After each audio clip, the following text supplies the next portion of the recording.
Assalamualaikum warahmatullahi wabarakatuh. Kenalkan nama saya Cecilia. Ini 2019 dari kelas 4 Tekla. Di sini saya akan membuat PS Manajemen Informasi oleh Bapak dosen Pak Iqbal SE. Yang pertama yaitu pengenalan teknologi informasi.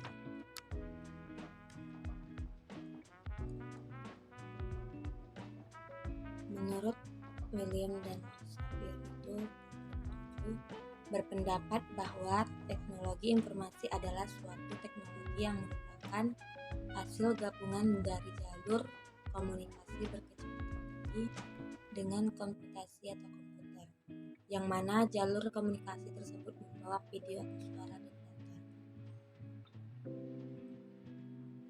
Perlunya teknologi informasi yaitu banyak sekali manfaat yang bisa didapatkan dari adanya teknologi informasi. Dari sekian banyak manfaat yang bisa didapatkan, beberapa di antaranya yaitu lebih mudahnya dan cepatnya dalam melakukan proses komunikasi, proses perdagangan dalam dilakukan secara elektronik, mudahnya akses terhadap suatu informasi, pekerjaan bisa dilakukan secara daring, bahkan di lingkungan pun menjadi lebih terjaga dikarenakan penggunaan kertas yang lebih sedikit. Tekanan akibat dari persaingan bisnis itu yaitu teknologi informasi memiliki peran yang penting dalam keberhasilan persaingan bisnis suatu organisasi atau perusahaan. Meningkatnya kompleksitas dari tugas manajemen itu meliputi planning yaitu perencanaan, organizing yaitu mengatur, actuating itu menjalankan, directing itu mengarahkan, dan control itu dalam mengendalikan.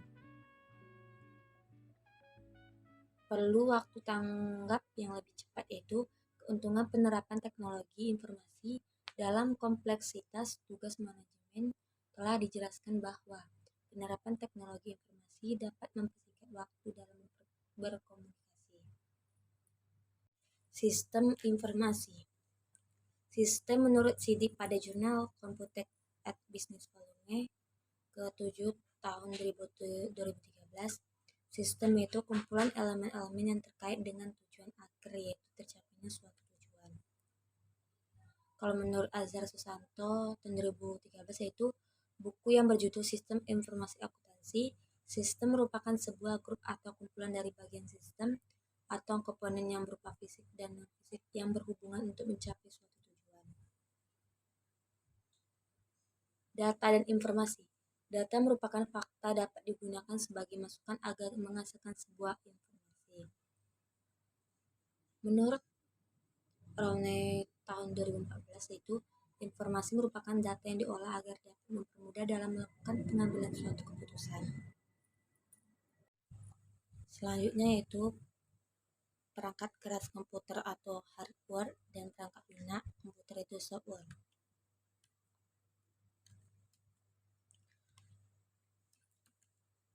Komponen hardware itu adalah komponen hardware disebut juga perangkat keras yang di dalamnya terdapat input dan output.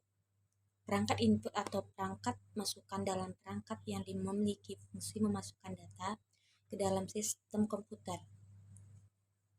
Berikut beberapa contoh perangkat input yaitu keyboard komputer adalah perangkat keras yang digunakan untuk mengetik huruf.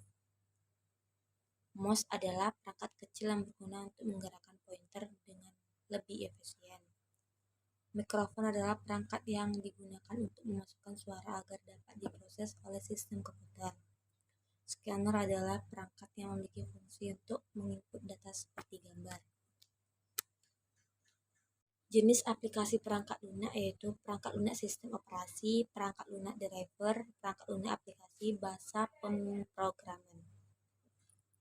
Perangkat komunikasi adalah komponen perangkat yang digunakan untuk bertukar informasi ataupun data baik melalui PC atau perangkat mobil.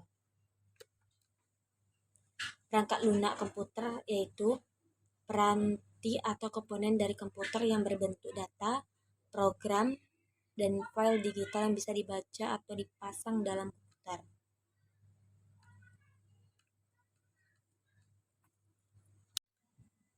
Yaitu selanjutnya data pengetahuan dan penunjang keputusan.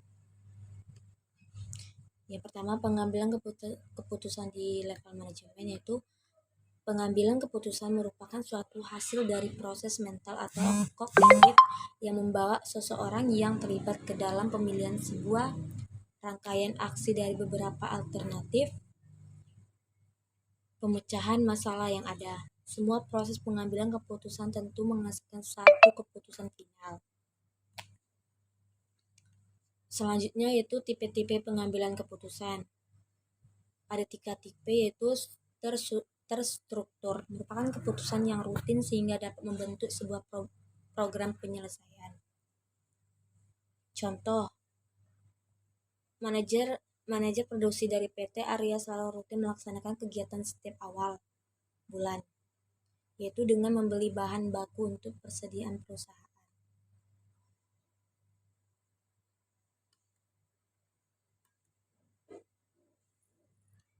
Sistem penunjang keputusan atau support system. Dalam pengambilan keputusan ada suatu sistem yang disebut dengan sistem penunjang keputusan, yaitu sistem penunjang keputusan merupakan sistem yang dapat membantu pada saat pengambilan keputusan dalam bisnis atau organisasi. Selanjutnya yaitu pengertian data. Dalam komputasi, data adalah berbentuk informasi dengan bahasa tertentu yang telah diolah secara efisien. Dapat berupa subjek tunggal maupun subjek plural yang digunakan dalam suatu proses tertentu. Informasi adalah hasil dari data yang telah diproses sedemikian rupa sehingga dapat memberikan pengetahuan kepada orang yang menerimanya. Informasi adalah kesimpulan dari suatu data. Data adalah sekumpulan informasi yang tidak berkaitan yang membuatnya tidak mempunyai makna sampai data tersebut telah dievaluasi. Sebelum data dapat menyampaikan sesuatu kepada penerima, maka data yang tersebut tidak berguna. Pengertian value, knowledge atau information atau data. Data dan informasi adalah dasar untuk pembentukan pengetahuan. Pengetahuan dapat didefinisikan sebagai informasi yang valid, kontekstual atau relevan, dan dapat ditindaklanjuti.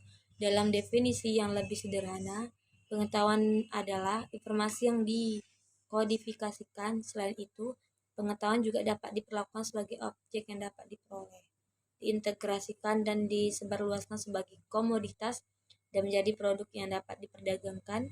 Pengetahuan juga dianggap sebagai informasi dengan Sekian dari saya. Bila ada kata-kata yang salah, tolong dimaafkan. Wabila taufiq wal hidayah. Assalamualaikum warahmatullahi wabarakatuh. Unit sistem adalah perangkat pengolah data yang terdiri dari komponen elektronik. Sirkuit dari unit sistem yaitu terletak pada motherboard atau mainboard. Komponen utama motherboard adalah prosesor dan memori.